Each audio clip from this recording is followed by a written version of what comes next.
बिस्मिल्लाहिर्रहमानिर्रहीम। X2 Imran series मुसन्निफ़ Mazhar Kaleem MA। Tiger कोठी से बाहर निकला तो वो अच्छा खासा परेशान और उलझा हुआ था। दरअसल ताज़ा तरीन गुजरा हुआ वाकया इसके जहन की स्क्रीन पर फिल्म की तरह चल रहा था। वो किस तरह सफदर का ताकुब करता हुआ इस कोठी के अंदर दाखिल हुआ और फिर किस तरह इसे अचानक घेर कर पकड़ लिया गया। फिर हॉल में सर सुल्तान, इमरान और दीगर तमाम मेंबरान की मौजूदगी, X2 का लाना, फिर फिल्म और सबसे आखिर में लड़ाई और फिर सफदर की तहखाने से रिहाई। ये तमाम सीन बारी बारी इसके जहन के पर्दे पर मुरस्सम हो रहे थे और वो अपने ख्यालात की उधेड़-बन में आगे बढ़ता जा रहा था। और वो इस वक्त चौंका जब एक खाली टैक्सी इसके करीब आकर रुकी। चलेंगे साहब? टैक्सी ड्राइवर ने खिड़की से सर बाहर निकालकर सवाल किया। जरूर चलूंगा, टाइगर ने कहा और फिर टैक्सी का दरवाजा खोलकर पिछली सीट पर बैठ गया। क्लिफ्टन होटल चलो, टाइगर ने टैक्सी ड्राइवर से कहा और ड्राइवर ने मौदबाना अंदाज में सर झुकाते हुए मीटर डाउन किया और गाड़ी आगे बढ़ा दी। मुख्तलिफ सड़कों से गुजरते हुए जब टैक्सी सर्कुलर रोड पर पहुंची तो अचानक ड्राइवर बोला, सर, क्या बात है? एक सुर्ख रंग की कार मुसलसल हमारा ताकुब कर रही है।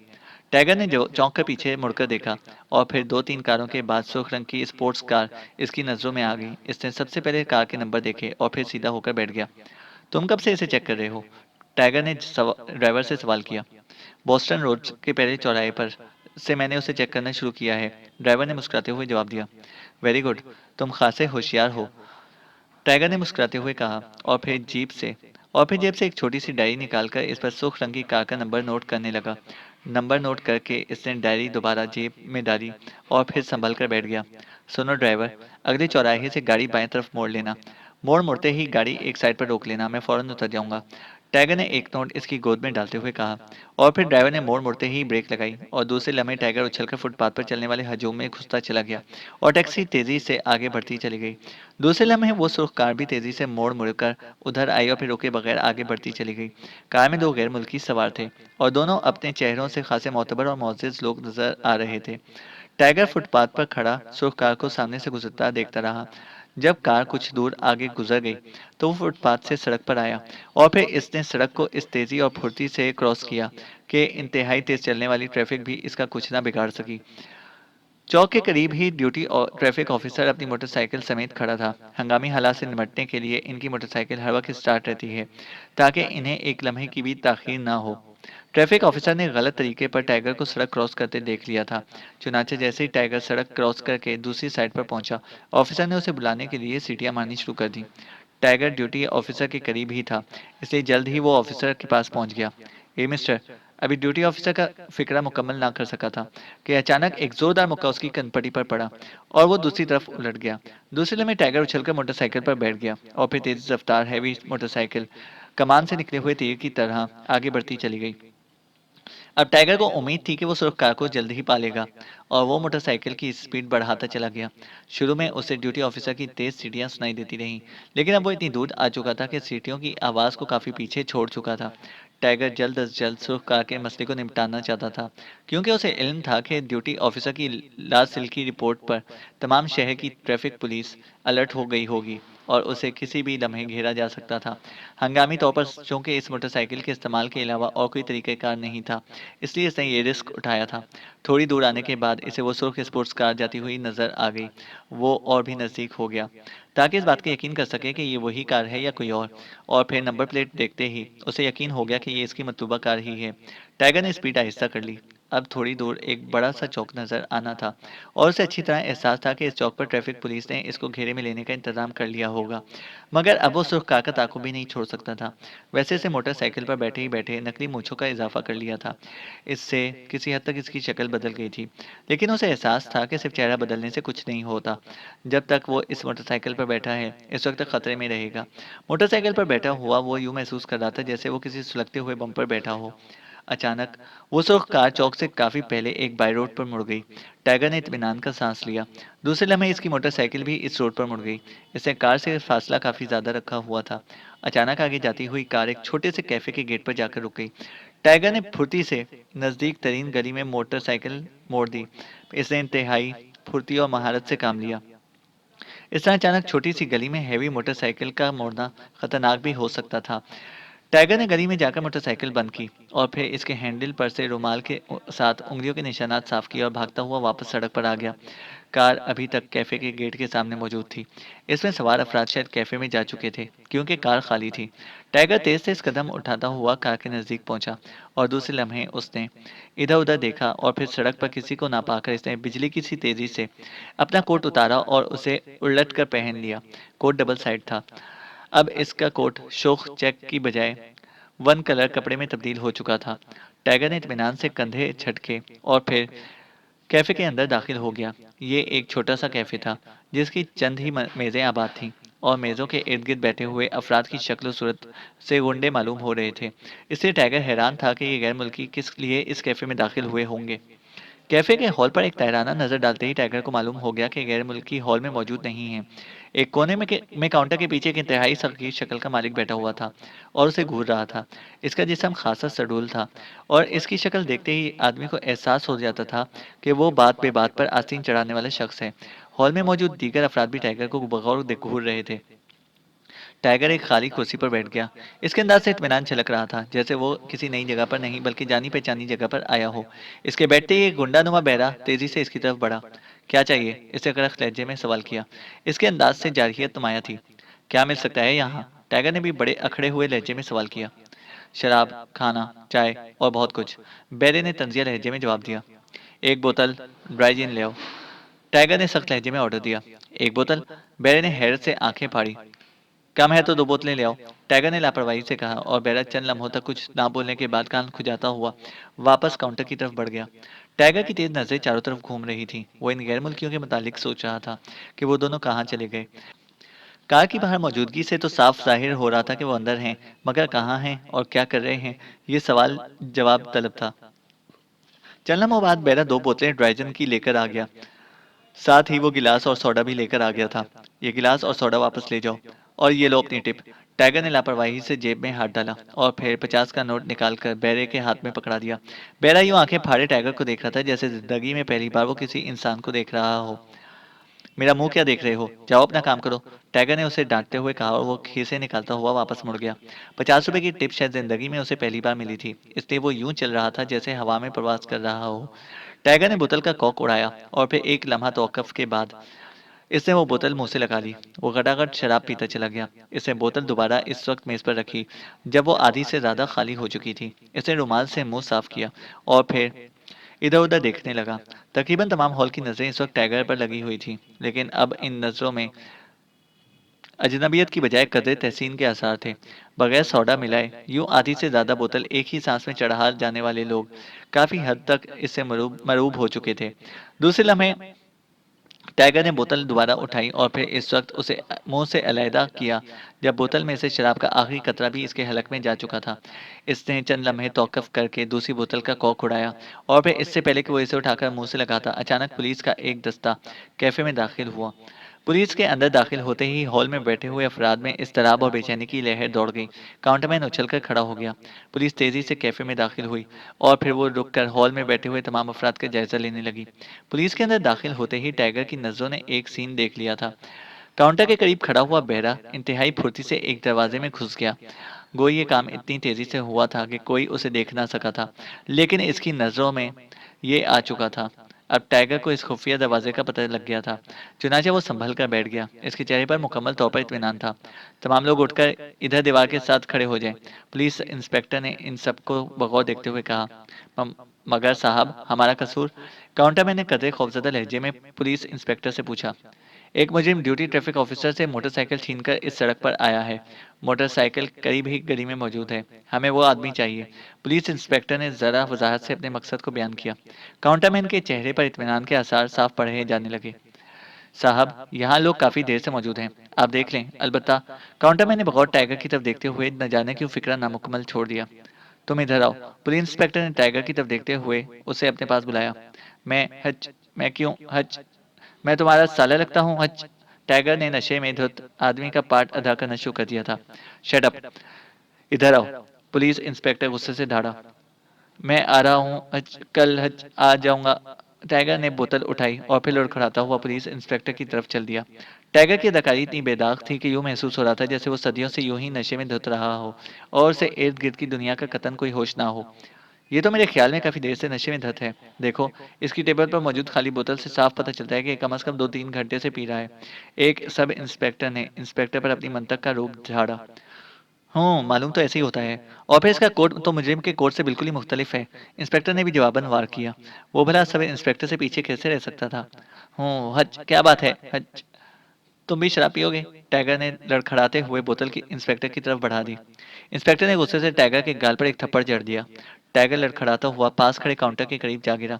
बोतल इसके हाथ से छूटकर फर्श पर जा गिरी। ये कार किसकी है? इंस्पेक्टर अब काउंटर मैन से मुखातिब हुआ। मालूम नहीं साहब। दो आदमियों ने इसे यहाँ रोका और फिर आगे चले गए। इससे पहले कि मैं इन्हें कार साइड में करने को कहता, वो आगे जा चुके थे। काउंटर मैन ने बड़े मुअद्दबाना अंदाज में जवाब दिया। टाइगर लुढ़खड़ाता हुआ फर्श से उठा। अब वो इस दरवाजे के करीब पहुंच चुका था जहां से वो बेड़ा गायब हुआ था। चलो वापस चलें। इंस्पेक्टर शायद मुतमईन हो गया था, इसलिए वो वापसी के लिए मुड़ा। इसके साथ ही सब पुलिस वाले मुड़ गए। इसीलिए में टाइगर इंतहाई फुर्ती से दरवाजे में दाखिल हुआ। आगे एक तवील कॉरिडोर था। वो तेज तेज कदम उठाता हुआ आगे बढ़ता चला गया। अब इसके कदमों में बेपनाह फुर्ती थी।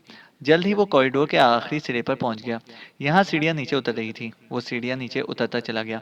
अभी वो आखिरी सीढ़ी पर ही था कि अचानक सामने वाला दरवाजा खुला और टाइगर बिजली की सी फुर्ती से एक साइड में हो गया। सीढ़ियों पर मलगजी सी रोशनी थी, इसलिए दरवाजा खोलने वाला उसे ना देख सका और वो तेजी से सीढ़ियां चढ़ता हुआ कॉरिडोर में चला गया। ये वही बैरा था जो इससे पहले अंदर दाखिल हुआ था। जब वो कॉरिडोर में चला गया तो टाइगर आगे बढ़ा। इसने दरवाजे में दाखिल होने से पहले कोट की अंदरूनी जेब में हाथ डाला और रिवॉल्वर को पकड़कर कोट से बाहर निकाल लिया। ये वो रिवॉल्वर था जिसे वो हाथ से बाहर हॉल से बाहर निकलते हुए उठा लाया था। इसने दरवाज़ा खोला और फिर तेज़ी से अंदर दाखिल हो गया। ये एक छोटा-सा कमरा था, जो इस वक़्त कतई खाली था। टाइगर एक लम्हे के लिए हैरत भरी नज़रों से इस खाली कमरे को देखता रहा। फिर इसकी नज़रें अचानक बाएँ साइड में मौजूद अध-खुले दरवाज़े पर पड़ गईं। वो बड़ी एहतियात से आहिस्ता-आहिस्ता चलता हुआ इस दरवाज़े के करीब पहुँचा। दूसरे लम्हे इसके कानों में एक आदमी की आवाज़ पड़ी। "यस बॉस, हम अपनी पूरी कोशिश करेंगे कि दोनों का मिशन कामयाब हो जाए। ओवर।" टाइगर ने झाँक कर देखा, तो इसे वही 2 गैर मुल्की कमरे में बैठे हुए नज़र आए। जिनका ताकुब करता हुआ वो यहाँ तक आया था। एक गैर मुल्की काफी बड़ा ट्रांसमीटर सामने रखे हेडफोन कानों पर चढ़ाए किसी से बातचीत में मसरूफ था और दूसरा एक कॉपी पर झुका हुआ तेजी से कुछ लिख रहा था। शायद ट्रांसमीटर पर होने वाली गुफ्तगू नोट कर रहा था।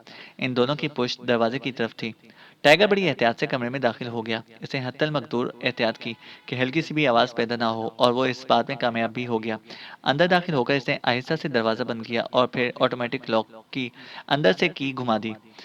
अब दरवाज़ा जब तक अंदर से नहीं ना खोला जाता, बाहर से इसे किसी तरह भी नहीं खोला जा सकता था। टाइगर रिवॉल्वर हाथ में पकड़े, खामोश खड़ा ट्रांसमीटर पर होने वाली बातचीत सुनता रहा। नंबर A3B1, हम चाहते हैं कि मिशन जल्द से जल्द कामयाब हो।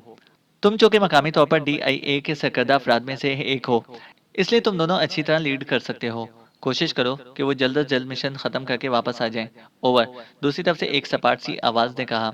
यस बॉस, मगर वो दोनों मशहूर मारूफ एजेंट हैं और फिर हमसे बहुत ज़्यादा सीनियर भी हैं, इसलिए हम उन्हें असिस्ट तो कर सकते हैं, मगर अपनी मर्जी से नहीं कह सकते। हाँ, अलबत्ता अगर आप इन दोनों को वापस बुला लें तो हम इस बात की गारंटी देते हैं कि हमारी मकामी ब्रांच खुद ही X2 को बेनकाब कर देगी। ओवर। A3 ने जवाब दिया। Shut up. आला हुकाम ने जो फैसला करते हैं ठीक करते हैं। आइंदा इनके फैसले पर नुक्ताचीनी ना करना। ओवर। दूसरी तरफ से गुर्राहट आमेज लहजे में आवाज आई और नंबर A3 कांप कर रह गया। इससे पहले कि वो कोई जवाब देता, अचानक से करीब बैठे हुए B1 ने गैर इरादी तौर पर मुड़कर देखा और फिर टाइगर को बड़े सुकून से वहां खड़ा देखकर इसकी हैरत से सुर्ती गुम हो गई। मगर दूसरे ही लम्हे वो इंतहाई तेजी से मुड़कर खड़ा हो गया और इस बार इसके हाथ में रिवॉल्वर था। टाइगर के दोनों हाथ पुश्त पर थे और वो बड़े सुकून के साथ खड़ा था। इसके चेहरे पर बड़ी अजीब सी मुस्कुराहट खेल रही थी। कौन हो तुम? B1 चीते की तरह गुर्राया। A3 ने भी फौरन ओवर एंड ऑल कहा और फिर ट्रांसमीटर का बटन ऑफ करके बड़ी फुर्ती से हेडफोन सर से उतार कर फेंका। अब वो भी अलर्ट हो गया था। इसके हाथ में भी रिवॉल्वर चमक रहा था। टाइगर ने कोई जवाब नहीं दिया। वो इसी तरह बड़ी खामोशी और इत्मीनान से खड़ा रहा। कौन हो तुम और यहाँ कैसे पहुंचे? B1 फिर गुर्राया और इन दोनों के रिवॉल्वरों के रुख जाहिर है टाइगर की तरफ ही थे और इनकी उंगलियां ट्रैगर पर जमी हुई थी। तुम दोनों ने अपने बॉस से बातचीत खत्म कर ली या अभी कुछ बातें बाकी रहती हैं? टाइगर ने इन दोनों से ऐसे लहजे में पूछा जैसे खुद इनका बॉस हो। Shut up. Hands up. Number A3 को टाइगर के सुकून पर जलाल आ गया। टाइगर का इत्मीनान से भरपूर लहजा वाकई मुखालिफ के शदीद गुस्से का मुहर्रिक बन जाता था। और टाइगर तो शायद खुद इसी बात के इंतजार में था कि वो हैंड्स अप का ऑर्डर दे। चुनाचा इसने हाथ उठाने के लिए दोनों हाथों को हरकत दी और फिर इन दोनों को ऐसे महसूस हुआ जैसे बिजली चमकी हो। दूसरे लम्हे दो धमाके हुए और मुकाबिल में दोनों अफराद के हाथों से रिवॉल्वर निकलकर दूर जा गिरे। अब टाइगर के हाथों में रिवॉल्वर चमक रहा था। इसकी नाल से अब तक हल्का हल्का धुआं निकल रहा था।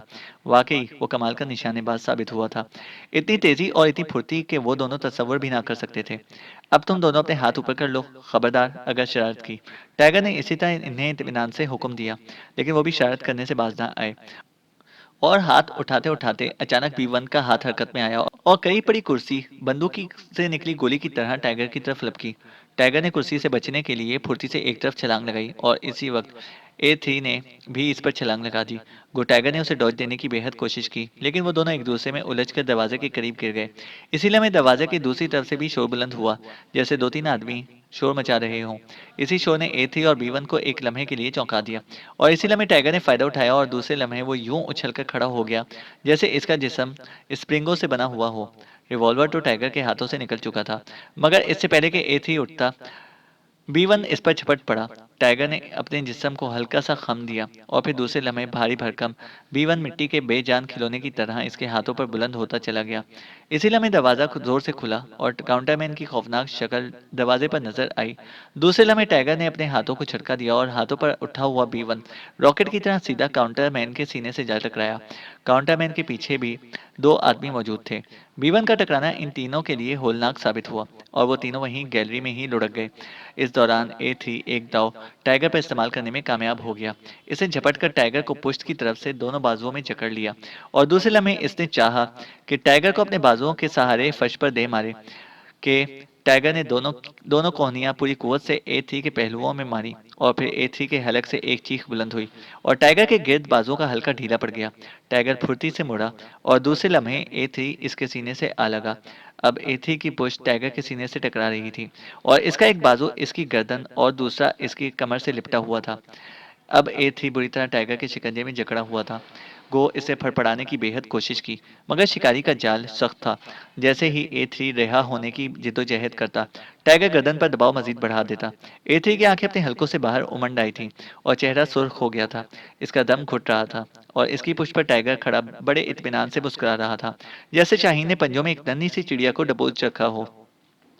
B1 काउंटरमैन और इसके दो साथी सामने दरवाजे पर खड़े हैरत से इस मंजर को देख रहे थे। A3 इनके वसी हल्के में आयरन मैन के नाम से याद किया जाता था। आज तक बड़े बड़े शहजोर इसके मुकाबले में 2-3 मिनट से ज्यादा ना जम सकते थे और इसका चैलेंज था कि वो 4 आदमियों से बैक वक्त लड़ सकता है। इस वक्त एक नौजवान के शिकंजे में जकड़ा हुआ बेबस नजर आ रहा था। अब तो इसकी जबान भी हलक से कदरे बाहर निकल आई थी और तकलीफ की शिद्दत से आंखों से मुसलसल पानी बह रहा था। और टाइगर वाकई टाइगर था, बेमिसाल और खुदा दाद कुवत का हामिल। तुम्हारा A3 इस वक्त मौत और जिंदगी के दौराहे पर खड़ा है। सिर्फ एक झटका इसको हमेशा हमेशा के लिए इस दुनिया से छुटकारा दिला सकता है। टाइगर ने बड़े इत्मीनान से इन चारों को मुखातिब करते हुए कहा, छोड़ दो उसे, वरना तुम्हें गोली मार देंगे। B1 हुजियानी अंदाज में चीखा। इसके लहजे और घबराहट से टाइगर को मालूम हो गया कि A3 किसी गैर मामूली हैसियत का हामिल है। चुनांचे टाइगर ने फौरी तौर पर फैसला कर लिया कि A3 को वो हर कीमत पर अपने साथ ले जाएगा और इसको वासिक यकीन था कि A3 इमरान के लिए एक अच्छा तोहफा साबित होगा। मार दो गोली। टाइगर A3 को लेकर आगे दरवाजे की तरफ आहिस्ता आहिस्ता बढ़ने लगा। रुक जाओ, छोड़ दो उसे। अचानक काउंटरमैन ने रिवॉल्वर निकाल लिया और फिर इसके सर के इशारे पर इसके पीछे मौजूद दो आदमी भी हाथ में रिवॉल्वर लिए साइडों में बिखर गए। वो शायद टाइगर को चारों तरफ से घेरने का प्रोग्राम बना रहे थे। टाइगर के हाथ में रिवॉल्वर ना था, इसलिए अगर वो घेरा डाल देते तो यकीनन टाइगर का प्रोग्राम नाकाम हो जाता। रुक जाओ, अगर तुमने जरा भी हरकत की तो मैं A3 की गर्दन तोड़ दूंगा, टाइगर ने गुर्राते हुए कहा और फिर B1 के इशारे से वो सब रुक गए, क्योंकि B1 को यकीन हो गया था कि टाइगर जो कुछ कह रहा है कर गुजरेगा। अपने रिवॉल्वर फेंक दो और दूर हट जाओ, जल्दी करो। टाइगर ने मजीद वक्त जाया करना मुनासिब ना समझा। इसके लहजे में बेहद पनाह सख्ती थी। B1 के इशारे पर सबने रिवॉल्वर फेंक दिए और पीछे हटते चले गए। टाइगर A3 को घसीटता हुआ कमरे से गैलरी में ले आया। दरवाजे से गुजरते हुए इसने अचानक एक ऐसी हरकत की जो बाकी सब के लिए यकीनन हैरानकुन साबित हुई। टाइगर अचानक A3 को लिए हुए तेजी से झुका और फिर बिजली की सी फुर्ती से इसने A3 की कमर से हाथ उठा दिया। दूसरे लम्हे फर्श पर पड़ा हुआ रिवॉल्वर इसके हाथ में था, मगर A3 के लिए इतना वक्फा काफी था। इससे पहले कि टाइगर रिवॉल्वर पकड़कर सीधा होता, एथी ने अचानक अपने जिस्म को झटका दिया और दूसरे लम्हे टाइगर उछलकर बरामदे में जा गिरा। फिर सब इस पर बुरी तरह टूट पड़े। टाइगर इन सब के दरमियान दबकर रह गया, मगर दूसरे ही लम्हे से पूरी कुव्वत से अपने जिस्म को झटका दिया और इससे लिपटे हुए 3 आदमी दीवारों से जा टकराए। टाइगर ने हाथ में पकड़े हुए रिवॉल्वर का ट्रिगर दबाया और फिर वो ट्रिगर मुसलसल दबाता चला गया और नतीजे में गैलरी में चीखों का तूफान आ गया। काउंटरमैन, इसके 2 साथी और B1 ढेर हो चुके थे। A3 जो अब तक अपनी गर्दन मसलने में लगा हुआ था, अकेला रह गया। इसके तसव्वुर में भी नहीं था कि पासा यूं अचानक पलट जाएगा। इससे पहले कि वो संभलता, टाइगर ने आगे बढ़कर लेफ्ट हुक पूरी कुवत से इसकी बाएं कनपट्टी पर जमा दिया और A3 लड़खड़ा गया। और फिर टाइगर ने लातों और मुक्कों की A3 पर बारिश कर दी। जब टाइगर को यकीन हो गया कि अभी A3 कम से कम 2-3 घंटों के लिए बेहोश हो चुका है, तो इसने अपने हाथ रोके और फिर झुककर एक तरफ पड़े हुए बेहोश A3 को उठाकर कांधे पर लादा और कैफे के हॉल के दरवाजे की तरफ बढ़ा। जब वो दरवाजा खोलकर हॉल में आया तो हॉल तकरीबन खाली था। चंद बेरे इधर उधर खड़े थे। टाइगर ने किसी की तरफ तवज्जो ना दी और तेजी से आउट गेट की तरफ छलांग लगा दी। इससे पहले कि बेरी सूरत हाल को समझते, कैफे के बाहर खड़ी कार का दरवाजा खोलकर वो A3 को अंदर फेंक चुका था। दूसरे लम्हे इसने ड्राइविंग सीट संभाल ली, मगर अब मसला था इग्निशन की चाबी का। इसे फुर्ती से जेब में हाथ डाला और फिर फाउंटेन पेन निकालकर इसका एक सिरा दबा दिया। इसके दूसरे सिरे से एक मास्टर की बाहर निकल आई। अब बैरे भी कार के इर्द गिर्द इकट्ठे हो गए थे। एक बैर ने झटके से दरवाजा खोला, मगर इतने में टाइगर ने चाबी इग्निशन में डालकर गाड़ी स्टार्ट कर चुका था। इसने एक झटके से कार आगे बढ़ा दी, मगर वो हराम सूरत बैरा कार की शदीद झटके के बावजूद अंदर आने में कामयाब हो गया और दूसरे बैरे शोर मचाते हुए कार के पीछे दौड़ने लगे। टाइगर ने एक हाथ से रिवॉल्वर निकालने की कोशिश की, मगर बैरा बेहद काइयां निकला। इसने फुर्ती से एक हाथ रिवॉल्वर पर मारा और रिवॉल्वर टाइगर के हाथ से निकल कर सीट के नीचे जा पड़ा। बैरा अब टाइगर से लिपट गया और इसने एक हाथ स्टीयरिंग पर डाल दिया। गाड़ी चूंकि काफी तेज रफ्तारी से जा रही थी, लिहाजा इन दोनों के आपस में झगड़े से गाड़ी लुढ़खुड़ाने लगी। टाइगर ने अचानक बैरे की गर्दन पर हाथ डाल दिया और फिर पूरी कुवत से दबाने लगा। बैरा इस दौरान गर्दन छुड़ाने की बजाय एक हाथ से लगातार टाइगर के पहलू में मुक्के मार रहा था। दूसरा हाथ बदस्तूर स्टीयरिंग को काबू किए हुए था। टाइगर के लिए अजीब सी सूरत हाल पैदा हो गई थी। इसकी तवज्जो कार की मशीनरी से हटकर बैरे पर मरकूज हो गई थी। फिर इसने पूरी कुवत से इसकी गर्दन दबा दी। बैरे के हाथ ढीले पड़ते चले गए और टाइगर ने इससे जान छुड़ाकर दोबारा कार की तरफ तवज्जो दी, मगर इतने में कार को हल्की स्पीड में होने के बावजूद खासी तेजी से जा रही थी। क्योंकि पीछे बैरे बदस्तूर शोर मचाते हुए भागे चले आ रहे थे, इसलिए वो कार को बिल्कुल ना रोक सका। क्योंकि एक बैरे से जान छुड़ाना मुश्किल हो गया था। सब इकट्ठे हो जाते तो टाइगर ने जब कार की तरफ तवज्जो दी तो वक्त गुजर चुका था। कार छोटी सी सड़क से निकलकर मेन रोड के चौक में पहुंच चुकी थी और फिर इससे पहले कि टाइगर ब्रेक लगाए, अचानक एक तेज रफ्तार ट्रक एन कार के ऊपर चढ़ आया। टाइगर ने कार तेजी से मोड़ दी। दूसरे लम्हे एक खौफनाक धमाके से माहौल गूंज उठा। चैनल को सब्सक्राइब करें और बेल आइकन को प्रेस करें ताकि हमारी हर अपडेट आपको बर वक्त मिल सके।